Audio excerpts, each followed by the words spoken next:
Hello friend, मैं तरुण आपका स्वागत करता हूँ अपने ऑनलाइन कोचिंग सेंटर पे।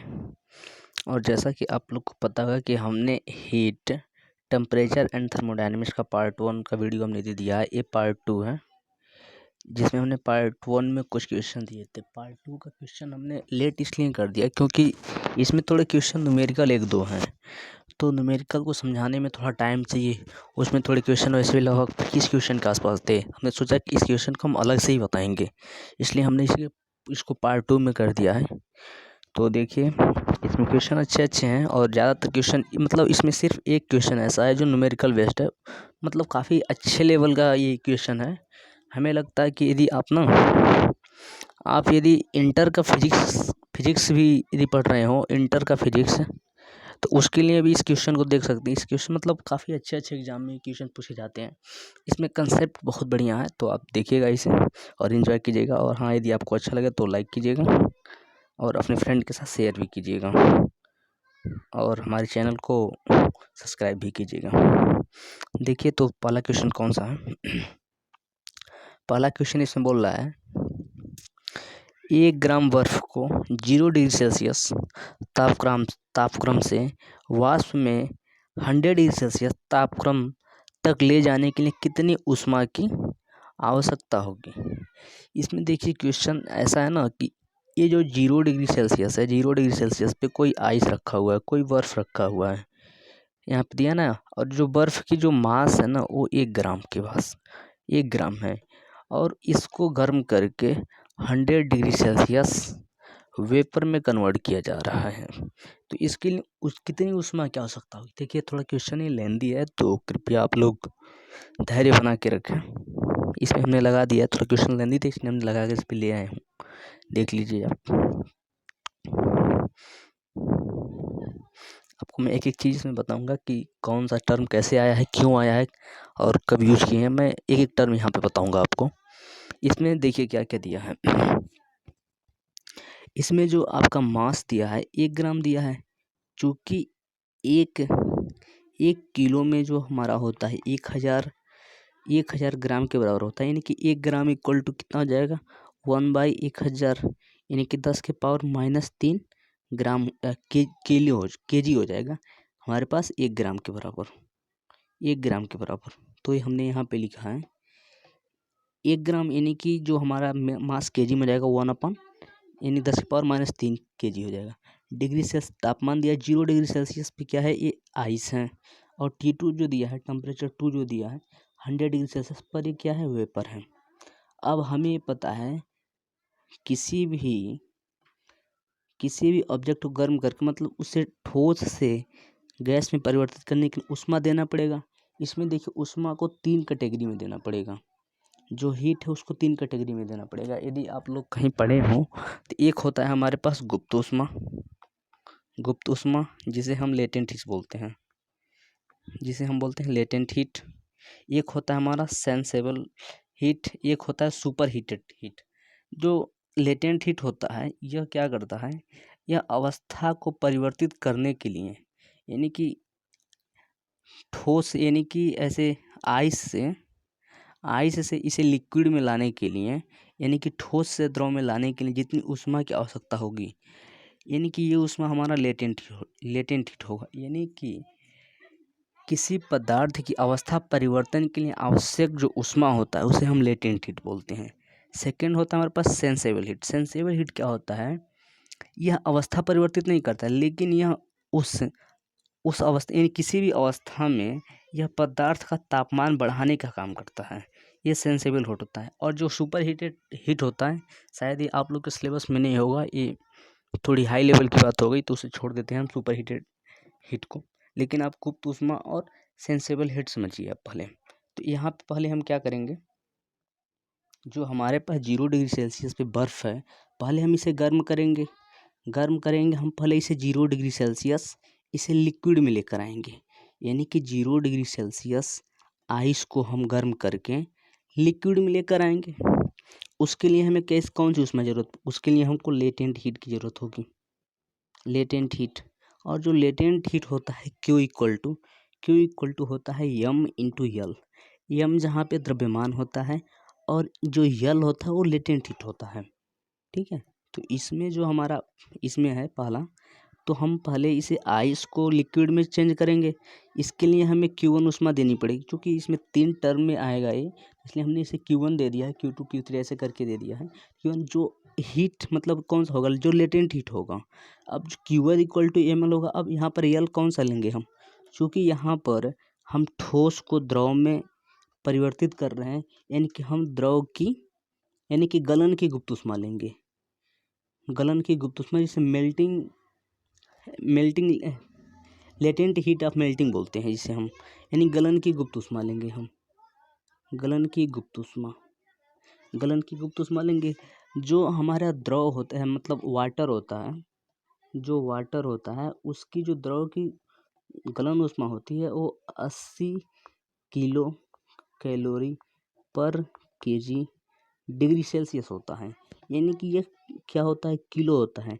यानी इसे हम सही से लिखें तो 80 × 10⁻³ कैलोरी पर केजी डिग्री सेल्सियस हो जाएगा।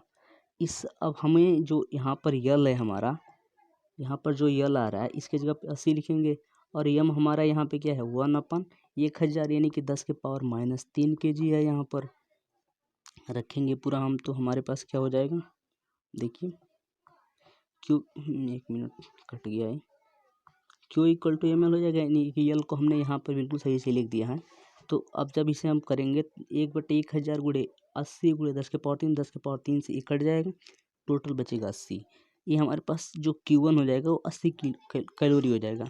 ये क्या करेगा, ये लिक्विड को यानी कि 0 डिग्री सेल्सियस आइस को ये 0 डिग्री सेल्सियस लिक्विड में कन्वर्ट करने में इतना ऊष्मा लग गया। फर्स्ट हमारा फेज फाइनल हो गया। अब सेकंड फेज पे हम चलते हैं। अब हम क्या करेंगे, हमारे पास जो 0 डिग्री सेल्सियस में लिक्विड है उसे हम पहले 100 डिग्री सेल्सियस लिक्विड में कन्वर्ट करेंगे। आखिर हमें मतलब वेपर में कन्वर्ट करने के लिए 100 डिग्री सेल्सियस तो तापमान बढ़ाना पड़ेगा ना। तो 100 डिग्री सेल्सियस तापमान बढ़ाने के लिए हमें 0 डिग्री सेल्सियस लिक्विड को 100 डिग्री सेल्सियस लिक्विड में कन्वर्ट करना पड़ेगा। अब चूँकि यहाँ पर हमारे पास अवस्था परिवर्तित नहीं हो रहा है, अवस्था तो सेम ही है, पर यहाँ पर टेम्परेचर परिवर्तित हो रहा है। इसके लिए हमें कौन सा, यहाँ पे हमें Q equal to MS delta T, जो यहाँ पर यम जो होता है हमारे पास द्रव्यमान होता है, यस हमारे पास होता है इस स्पेसिफिक हीट होता है, स्पेसिफिक हीट होता है, और डेल्टा T जो होता है तापांतर होता है। ठीक है, तो इसमें हम जब रखेंगे तो हमारे पास यम 1/1000 दे रखा है। और चूंकि जो हमारे पास जल होता है ना, जल का जो विशिष्ट ऊष्मा होता है वो 1 किलो कैलोरी पर केजी डिग्री सेल्सियस के बराबर होता है। हम जब किलो कैलोरी को तोड़ेंगे, चूँकि हमें 1 किलो में 10⁻³ होता है, यानी कि 1000 कैलोरी पर केजी डिग्री सेल्सियस हो जाएगा यहाँ पे। तो अब हम इसे क्या करेंगे, वैल्यू को पुट करेंगे 1/1000 × 1 × 10⁻³ डेल्टा T। चूँकि हम 0 डिग्री सेल्सियस लिक्विड को 100 डिग्री सेल्सियस लिक्विड में कन्वर्ट करें तो तापांतर कितना हो गया, 0 से 100 तक जा रहा है, यानी कि 100 रीडिंग हमने बढ़ाया है, तो 100 का यहाँ पे लिख लेंगे। जब इसे हम कैलकुलेट करेंगे तो ये कट जाएगा, यहाँ पे सिर्फ 100 बचेगा, यानी कि जो हमारे पास Q2 आ गया है वो 100 आ गया। ठीक है, अब हमारे पास फेज 3 शुरू होता है। फेज 3 में क्या है, 100 डिग्री सेल्सियस लिक्विड को अब हम क्या करेंगे, एक मिनट, 100 डिग्री सेल्सियस जो हमारे पास लिक्विड है अब उसे हमें वेपर में कन्वर्ट करना है। चूँकि टेम्परेचर तो 100 डिग्री सेल्सियस आ ही गया है। अब यहाँ पे लिक्विड को हम जब वेपर में कन्वर्ट करेंगे तो उसके लिए हमें ऊष्मा देनी पड़ेगी, क्यों ऊष्मा, और ये ऊष्मा हमारे पास क्या होगी, लेटेंट हीट के बराबर होगी।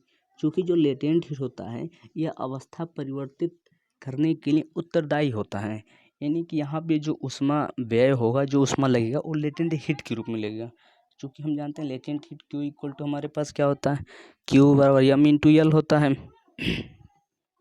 यहाँ से जब हम रखेंगे Q equal to M into L, M हमारे पास 1/21,000 और जो यल होता है ये वाष्प का जो लेटेंट हीट होता है, यानी कि वाष्प की गुप्त ऊष्मा जो होता है उसका वैल्यू होता है 540 किलो कैलोरी पर केजी पर डिग्री सेल्सियस। किलो को फिर वही हम 10 के पावर 3 में कन्वर्ट कर देंगे, तो हमारे पास ये 10 के पावर 3 कट जाएगा, यहाँ पे सिर्फ बचेगा हमारे पास 540। अब चूंकि हमने हमारे क्वेश्चन में जो दे रखा था, जो हमारे क्वेश्चन में यहाँ पे दे रखा है कि इसे बर्फ से 100 डिग्री सेल्सियस तापमान के वाष्प में परिवर्तित करने के लिए कितनी ऊष्मा लगेगी, ये पूछ रहा है। तो हमने टोटल ऊष्मा कन्वर्ट कर दिया। पहले हमें कितना लगा, सबसे पहले मिला है हमें 80, यहाँ पर 80 हमें मिला, यानी कि 80 को रख लेंगे। फिर यहाँ पर हमें मिला 100 कैलोरी और फिर लास्ट में मिला 540 कैलोरी। अब जब हम टोटल को जोड़ेंगे तो हमारे पास कितना हो जाएगा, 720 कैलोरी ऊष्मा की आवश्यकता होगी, यानी कि इसका ऑप्शन नंबर कौन सा सही हो जाएगा, इसका ऑप्शन नंबर सी सही हो जाएगा। ये थोड़ा क्वेश्चन अच्छा था, इसलिए इसमें आपको धैर्य बना कर रखने की ज़रूरत थी, और मतलब कोई हार्ड नहीं था, बस इसमें समझने का खेल था कि हम यहाँ पे 0 डिग्री सेल्सियस आइस को जब 100 डिग्री सेल्सियस वेपर में कन्वर्ट करते हैं तो हम सीधा बर्फ़ को हम वेपर में कन्वर्ट नहीं करते हैं। पहले हम आइस को किस में, लिक्विड में ले जाएंगे, फिर लिक्विड 0 डिग्री सेल्सियस लिक्विड में ले जाएंगे। अब 0 डिग्री सेल्सियस लिक्विड को 100 डिग्री सेल्सियस लिक्विड में ले जाएंगे, फिर जाके हम 100 डिग्री सेल्सियस वेपर में इसे ले जाते हैं। ऐसे होता है, ऐसे नहीं कि डायरेक्ट आप 0 डिग्री सेल्सियस आइस को डायरेक्ट 100 डिग्री सेल्सियस वेपर में कन्वर्ट कर देंगे, ऐसे नहीं होता है। एक प्रोसेस होता है, उसकी वजह से होता है। नेक्स्ट क्वेश्चन देखिए। नेक्स्ट क्वेश्चन भी थोड़ा बढ़िया है, ये कॉमन सेंस पे नहीं, सेम क्वेश्चन ही रिपीट हो गया है। ये क्वेश्चन देखिए, ये क्वेश्चन थोड़ा कॉमन सेंस पे आधारित है, तो कृपया आप लोग अपना कॉमन सेंस यूज कीजिएगा इसमें। इसमें बोल रहा है, यदि एक चाय के प्याले में चाय को 90 डिग्री सेल्सियस से 80 डिग्री सेल्सियस से ठंडा होने में ठीक 1 मिनट का समय लगता है, तो उसी को 70 डिग्री सेल्सियस से 60 डिग्री सेल्सियस तक ठंडा होने में कितना समय लगेगा। हमारे हिसाब से तो इसमें 1 मिनट का टाइम लगना चाहिए। अब 1 मिनट का टाइम क्यों लगना चाहिए, ये भी तो आप जान लीजिए। क्योंकि यहाँ पर तापांतर कितना हो रहा है, 10 डिग्री सेल्सियस का, यहाँ पर भी तापांतर कितना हो रहा है, 10 डिग्री सेल्सियस का। अब चूंकि हम प्याले से यूनिवर्स में एनर्जी को रिलीज कर रहे हैं, यूनिवर्स में जब एनर्जी को रिलीज कर, हमें पता है कि यूनिवर्स की जो कैपेसिटी होती है वो इनफाइनाइट होती है, तो इसके तो तापांतर में कोई भी डिफरेंस होने वाला नहीं है। तो यहाँ पे कितना भी तापांतर रखो, जो हीट जो मतलब बाहर निकलने की जो दर होगी वो तो सेम ही होगा ना, चाहे टेम्परेचर कितना भी हो। इसके वजह से 90 डिग्री सेल्सियस यदि वो 80 हो रहा है तब भी उतना ही टाइम लगेगा जितना 70 से 60 होने में लगेगा, यानी कि ऑप्शन नंबर इसका सी ये सही होगा। नेक्स्ट क्वेश्चन देखिए। नेक्स्ट क्वेश्चन है, अच्छे उत्सर्जक अच्छे अवशोषक भी होते हैं, यह कथन किसने दिया था, यह कथन किरचॉफ ने दिया था, ये किरचॉफ का नियम है। अच्छा, इसमें देखिए स्टेफन का विकिरण नियम, विकिरण वाला चैप्टर है, उसमें हम बताएंगे। अब न्यूटन का इसमें थोड़ा शीतलन नियम देख लीजिए। न्यूटन का शीतलन नियम ये कहता है कि यदि कोई भी गर्म वस्तु ऐसे कहीं भी रखा हुआ है, यदि इसे यूनिवर्स में रखा जाता है तो इसमें जो ऊष्मा उत्सर्जित करने की दर होती है ना, यानी कि क्यू, ये डायरेक्टली प्रोपोर्शनल है टी के पावर 4 के, डायरेक्टली प्रोपोर्शनल होता है। ये हमारा न्यूटन का शीतलन नियम है। ये यदि आएगा उसमें, मतलब आइए 1-2 चैप्टर में आएगा तो इसे हम सही से बताएंगे, ठीक है। नेक्स्ट क्वेश्चन देखिए। नेक्स्ट क्वेश्चन बोल रहा है, क्यूरी ताप वह ताप है जिस पर, ये मतलब ये याद करने वाली बात है, लौह चुंबकीय पदार्थ अचुंबकीय पदार्थ में चेंज हो जाते हैं, वो पदार्थ हमारे लिए क्यूरी पदार्थ कहलाता है। शायद ये आयरन के लिए शायद ये 723 डिग्री सेल्सियस के आसपास होता है। नेक्स्ट क्वेश्चन देखिए, ताप पैमाना जिस पर केवल धनात्मक होता है, यानी कि ऐसा तापमान ऐसा ताप पैमाना जिस पर हम केवल धनात्मक रीडिंग लेते हैं। सेल्सियस भैया इस पे तो -273 डिग्री सेल्सियस तक जाते हैं, कि नहीं हो सकता। फारेनहाइट देख लीजिए आप, कहाँ से शुरू होता है कहाँ तक जाता है, पहले आप जान लीजिए। फारेनहाइट जो होता है हमारा 32 डिग्री फारेनहाइट से शुरू होकर 212 डिग्री फ़ारेनहाइट तक जाता है, यानी कि इसमें टोटल रीडिंग कितनी होती है, 180 खाने बने रहते हैं। तो जब 32 से स्टार्ट हो रहा है तो इसके नीचे भी हम इसे नाप लेते हैं, -40 -32 फ़ारेनहाइट तक नापते हैं। केल्विन केल्विन में ऐसा नहीं होता है, क्योंकि केल्विन क्या होता है हमारे पास, हम 0 से स्टार्ट ही करते हैं इसको, 0 से नहीं, इसे हम 273 डिग्री केल्विन से स्टार्ट ही करते हैं और यदि 373 डिग्री केल्विन तक जाता है तो हम जब 273 डिग्री, अब जब 0 केल्विन तक आते हैं ना, ये 0 केल्विन ही -273 डिग्री सेल्सियस के बराबर हो जाता है। यानी कि इस केल्विन वाले पे हम नेगेटिव टेम्परेचर नहीं लेते हैं, यानी कि इस पे ओनली पॉजिटिव टेम्परेचर लेते हैं। र्यूमर भी जान लीजिए आप, र्यूमर के बारे में शायद आप लोग कम ही जानते हो। इसमें टोटल 80 खाने होते हैं और ये 0 से स्टार्ट होकर ये 80 डिग्री र्यूमर तक जाता है। इसका यूज वैसे काफ़ी कम किया जाता है, कम लोग ही इसके बारे में जानते हैं। ये 0 डिग्री र्यूमर से स्टार्ट होकर 80 डिग्री र्यूमर तक जाता है, इसमें 80 खाने होते हैं। नेक्स्ट क्वेश्चन देख लीजिए आप। नेक्स्ट क्वेश्चन है, यदि कोई वैज्ञानिक प्रयोगशाला में परिवेश ताप 273 डिग्री पढ़ता है तो डॉक्टर के थर्मामीटर के पठन क्या होंगे। सीधी सी बात है भैया, जब 273 डिग्री केल्विन पढ़ रहा है तो हमारे पास कितने के बराबर होता है, ये 0 डिग्री सेल्सियस के बराबर होता है। इसमें कहीं दिया है क्या, 0 डिग्री सेल्सियस कहीं नहीं दिया है, 0 डिग्री सेल्सियस इसमें कहीं दिया ही नहीं है। अब 0 डिग्री सेल्सियस जो कितना होता है, ये 32 डिग्री फ़ारेनहाइट के बराबर होता है। और आपको ये बात पता होना चाहिए, जो डॉक्टरी पैमाना होता है ना, वो फ़ारेनहाइट पे ही आधारित होता है, यानी कि ऑप्शन नंबर ए इसका सही होगा। नेक्स्ट क्वेश्चन, सेल्सियस तापमान क्या है, एक निरपेक्ष तापमान है, सापेक्ष तापमान, विशिष्ट तापमान और सन्निकटन तापमान। सेल्सियस जो तापमान होता है एक प्रकार का सापेक्ष तापमान है। नेक्स्ट क्वेश्चन देखिए, संवहन द्वारा ऊष्मा का स्थानांतरण हो सकता है। हमने पिछली वीडियो में आपको बताया था, संवहन में क्या होता है, यदि एक टब में यहाँ पे पानी रखा हुआ है, इसे हम बॉयल कर रहे हैं, तो जो यहाँ से जब हम हीट देते हैं तो ये नीचे के जो कण होते हैं, इसके मॉलिक्यूल जो नीचे वाले होते हैं वो गर्म होकर ऊपर उठते हैं। गर्म होकर ऊपर क्यों उठते हैं, गर्म होकर जब गर्म होते हैं तो इनकी डेंसिटी जो होती है वो घट जाती है। जब इनकी डेंसिटी घट जाती है तो ये हल्के हो जाते हैं, और जो ऊपर के कण हैं उनकी डेंसिटी इससे ग्रेटर है, तब जो भारी रहेगा वो नीचे आने की कोशिश करेगा और जो हल्का रहेगा ऊपर जाने की कोशिश, यानी कि ये प्रक्रिया ऐसे होती है, कोई ऊपर से नीचे आ रहा है, कोई नीचे से ऊपर जा रहा है, यानी कि इनका एक ऐसे प्रकार का मतलब साइकिल बन जाता है आने और जाने का। इस विधि को हम संवहन बोलते हैं। ऐसा सिर्फ द्रव और गैस में ही हो सकता है, यानी कि ऑप्शन नंबर सी इसका सही होगा। नेक्स्ट क्वेश्चन देखिए, नेक्स्ट क्वेश्चन है, नेक्स्ट क्वेश्चन, तापन में 100 डिग्री सेल्सियस का वाष्प उसी तापमान के जल से अधिक प्रभावशाली क्यों होता है। यह गुप्त ऊष्मा के कारण होता है, क्योंकि हमारे पास जो जल का ऊष्मा होता है, अभी हम पिछले क्वेश्चन में फर्स्ट क्वेश्चन था हमारा, उसमें हमने क्या पढ़ा, जो जल का गलन की गुप्त ऊष्मा तो 80 किलो कैलोरी kg पर डिग्री सेल्सियस होता है, पर जो हमारे पास वाष्प होता है उसकी 540 होती है। तो 540 अधिक है, 80 कम है, यानी कि 540 अधिक, तो भाई इफेक्ट भी तो ज़्यादा करेगा। और ये क्यों होता है, ये गुप्त ऊष्मा के कारण होता है।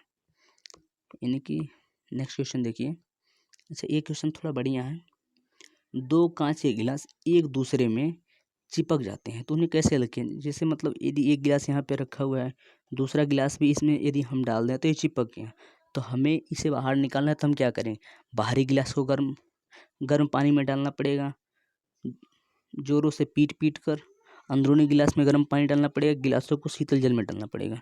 देखिए इसके लिए हमें क्या करना पड़ेगा ना, जो बाहरी गिलास है उसको गर्म जल में डालना पड़ेगा। गर्म जल में डालेंगे तो हमारे पास क्या होगा, चूँकि इसकी जो मतलब फर्स्ट वाला जो बाहर वाला होगा, इसका लेयर डायरेक्ट कांटेक्ट में आ जाएगा टेम्परेचर के कारण इसका प्रसार होगा। जब प्रसार होगा तो ऐसे बढ़ेगा थोड़ा सा, और नीचे जो अंदर वाला उसका प्रसार कम होगा, यानी कि इसके अपेक्षा कम होगा, क्योंकि इसमें ये मतलब फंसा हुआ है, तो ये थोड़ा सा बीच में गैप मिलेगा और हम इसे आराम से बाहर निकाल लेंगे। ठीक है, यानी कि ऑप्शन नंबर ए इसका सही होगा। नेक्स्ट क्वेश्चन देखिए, कौन से तापमापी पर ऋणात्मक तापमान नहीं मापे जा सकते। अभी पिछला हम जो क्वेश्चन किए थे उस पर क्वेश्चन ये था कि केवल धनात्मक मतलब मापे जाते हैं। ये इसमें ऋणात्मक बोल रहा है, मतलब इसका भी सेम फंडा है, इसका भी आंसर भी सेम है, यानी कि इसका भी केल्विन है। अच्छा, ये क्वेश्चन देखिए, थोड़ा बढ़िया क्वेश्चन है ये वैसे देखिए, मतलब ये शायद ये यूपी ट्रिपल एस सी का क्वेश्चन है। ये वाला question UP triple S C का क्वेश्चन है। इसमें बोल रहा है फारेनहाइट और सेल्सियस तापमान के एक एक खाने के मान में अनुपात कितना होता है। अब आपको इसके लिए पता होना चाहिए, जो हमारे पास फारेनहाइट होता है ये 32 डिग्री फारेनहाइट से 212 डिग्री फारेनहाइट तक जाता है, और डिग्री सेल्सियस जो होता है 0 डिग्री सेल्सियस से जाकर 100 डिग्री सेल्सियस तक जाता है। यानी कि इसमें टोटल खानों की संख्या 180 होता है, इसमें टोटल खानों की संख्या हमारे पास कितना होता है, 100 होता है। तो इसमें बोल रहा है खानों के मान के अनुपात, यानी कि 180 डिवाइडेड बाई 100, एक कट हो जाएगा, 2 से हम करेंगे तो 2 9 18 और 2 5 10, यानी कि दोनों में कितनी के रेशियो आ गया, 9/5 का रेशियो हो गया, यानी कि अपना नंबर ए इसका सही हो गया। बस इतने ही क्वेश्चन थे। और यदि आपको वीडियो अच्छा लगे तो आप वीडियो लाइक कीजिए, शेयर कीजिए और अपने फ्रेंड के साथ शेयर कीजिए, और हमारे चैनल को सब्सक्राइब भी कीजिए। Thank you.